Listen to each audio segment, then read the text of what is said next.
মধ্যপ্রাচ্যে আরেকটি নিদ্রাহীন রাত। ইরানের প্রতিশোধ আক্রমণে আক্রান্ত একাধিক মার্কিন ঘাঁটি।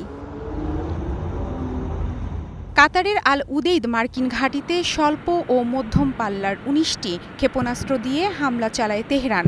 ক্ষেপণাস্ত্রের আঘাতের দৃশ্য দেখা গেল দোহা থেকেও।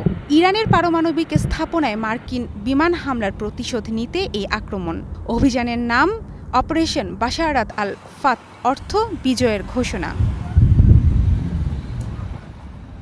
হামলার কথা ওয়াশিংটনকে আগেই জানিয়েছে তেহরান, ফলে বড় ক্ষয়ক্ষতি হয়নি এমন দাবি মার্কিন প্রেসিডেন্ট ডোনাল্ড ট্রাম্পের। এর জন্য সৌজন্যতামূলক ধন্যবাদও দেয় ইরান সরকারকে। কাতারে মার্কিন ঘাঁটিতে হামলার পরও যুদ্ধের মেজাজে নেই ডোনাল্ড ট্রাম্প। প্রতিক্রিয়ায় ছিল নমনীয়তার সুর।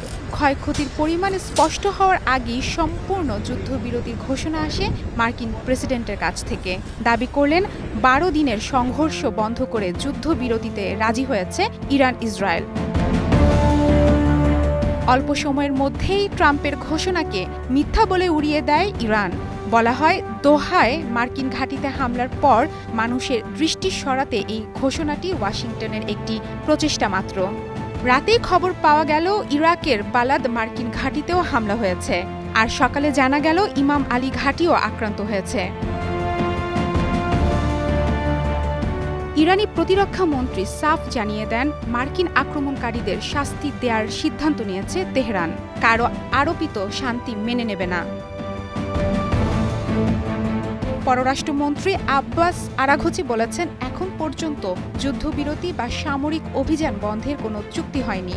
তারপরও ইসরায়েল আগ্রাসন বন্ধ করলে ইরানও হামলা চালাবে না। এদিকে ইরানে চালানো মার্কিন সামরিক হামলার বিষয়ে মার্কিন কংগ্রেসকে আনুষ্ঠানিকভাবে অবহিত করেছেন ট্রাম্প। দাবি করেন, জাতীয় স্বার্থ রক্ষায় মিত্র ইসরায়েলের যৌথ অভিযানে অংশ নিয়েছে মার্কিন বাহিনী, যার লক্ষ্য ছিল ইরানের পারমাণবিক কর্মসূচি ধ্বংস করা। মধ্যপ্রাচ্যে যুদ্ধের তীব্রতা বাড়ায় বিশ্বব্যাপী মার্কিন নাগরিকদের নিরাপত্তা জোরদার করা হয়েছে। এমনকি ওয়াশিংটনে হোয়াইট হাউসের বিপরীতে সরকারি ভবনের উপরে স্থাপন করা হয়েছে বিমান বিধ্বংসী ক্ষেপণাস্ত্র লঞ্চার। মারফুয়াতুন নুর রুচি, স্টার নিউজ।